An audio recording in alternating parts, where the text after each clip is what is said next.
So 2023 marks 200 years of the Monroe Doctrine. This was President Monroe's warning to European powers to recognise the whole of the Americas as within the sphere of interest of the US. And ever since, it has been elevated to a universal law of imperialist order. The Monroe Doctrine heralded a new phase of exploitation and domination in Latin America and the Caribbean. From the frying pan into the fire. From the slavery and genocide of European colonialism to the massacres, coups and immiseration of US domination. Done in the name of liberty and independence. A continuous history bleeding dry the open veins of Latin America. President Roosevelt, the namesake of the teddy bear, used it to proclaim the right of the United States to exercise an international police power, justifying sending US Marines south of the border. The Dominican Republic, Nicaragua and Haiti soon saw the reality of US missions protecting them from European intervention. This week marks another anniversary, 125 years since the sinking of the USS Maine in Havana, igniting the Spanish-American War. The US hoped that the prediction of Quincy Adams decades previous would come true, that Cuba would gravitate to the US for annexation like a ripe apple. The invasion, occupation and political subjugation of Cuba soon followed. Neighbouring Puerto Rico has remained colonized ever since. Then, as now, the Monroe Doctrine was about political and economic control. Referring to Venezuela, Mike Pompeo, in his memoirs as Secretary of State, declares, "We could not tolerate a nation just 1,400 miles from Florida, rolling out the welcome mat for Russia, China, Iran, Cuba, in a century-old violation of the Monroe Doctrine. Domination of Latin America and the Caribbean has always been key to the success of the US superpower."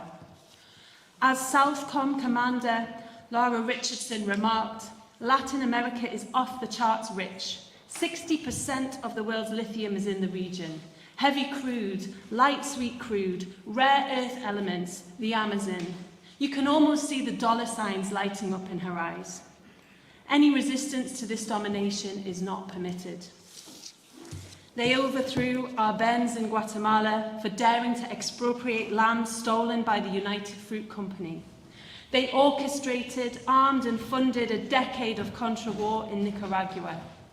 They invaded Grenada after the assassination of Maurice Bishop, who had declared, "They like to talk a lot about backyard and front yard and lake. Well, Grenada ain't nobody's backyard and ain't part of nobody's lake." Joe Biden should take heed of this today. The list goes on. Operation Condor, tens of thousands disappeared through decades of military dictatorships. The bloodshed of the El Mozote massacre in El Salvador. The invasion of Panama, itself land stolen from Colombia to enable the US to create and control the world's most famous canal. But of course we can't cover up the role of Britain. As Galeano poetically reminds us, the British economy paid with cotton textiles for the hides of the Rio de la Plata, the guano and nitrates of Peru, the copper of Chile, the sugar of Cuba, the coffee of Brazil. Industrial exports, freightage, insurance, interest on loans and profits on investments fed British prosperity.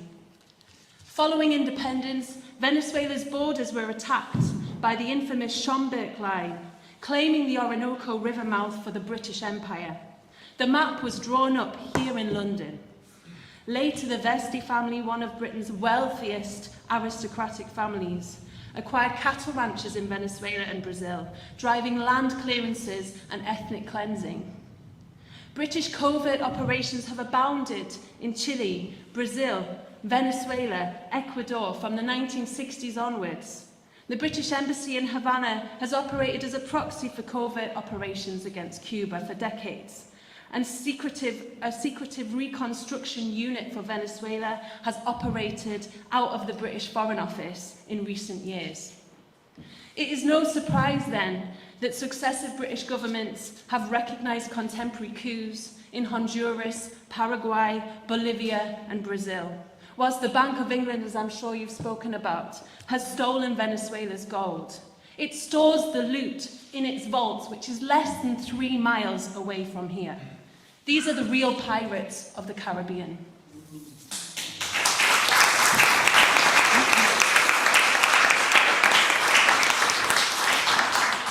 Yet this bloody history is a proud tradition of resistance. The indigenous anti-colonial uprisings of Tupac Amaru and Guaycaipuro, the independence revolutions of Martí, Bolivar, Morazán, Louverture, the battles of Sandino and Zapata against US domination, and the socialist revolutionary struggles of Fidel and Chavez. Today, Latin America and the Caribbean continue to be a beacon of resistance, and it sounds like we've heard about some of the resistance here today. For over 60 years, the Cuban Revolution has dared to construct a socialist society less than 90 miles from the US shores. Quincy Adams' apple defied gravity. Withstanding invasion, sabotage, terrorism, biological warfare and sustained economic blockade, Cuba continues to give unyielding political support and humanitarian assistance around the world, showing that socialism is the only true system that can provide for humanity. Venezuela's Bolivarian revolution wrestled back control of oil reserves, ploughing them into housing, healthcare, education and social missions. And for this crime, the Venezuelan people have faced down coups, mercenary attacks, and a blockade which the UN special rapporteurs have likened to a medieval siege. And in Nicaragua, the Sandinistas have defied sanctions and imperialist destabilization, pushing forward with social programs and ecological development. Yet we are told that these countries are dictatorships, failed states, and a threat to US national security. By prioritising people over profit and maintaining a principled anti-imperialist stance, these revolutionary nations are indeed a threat to the US and to the US and Britain. They are the threat of a good example. They are crucial struggles for socialism in a world where the top 1% capture 20 times as much global wealth as the poorest half of humanity, and 1 person dies every 4 seconds from hunger or lack of medicine. So as resistance movements demanding dignity and justice once again sweep across Latin America, we cannot allow these brutal sanctions to extinguish the beacon of hope. Solidarity requires resistance on all fronts. El pueblo unido jamás será vencido. Venceremos.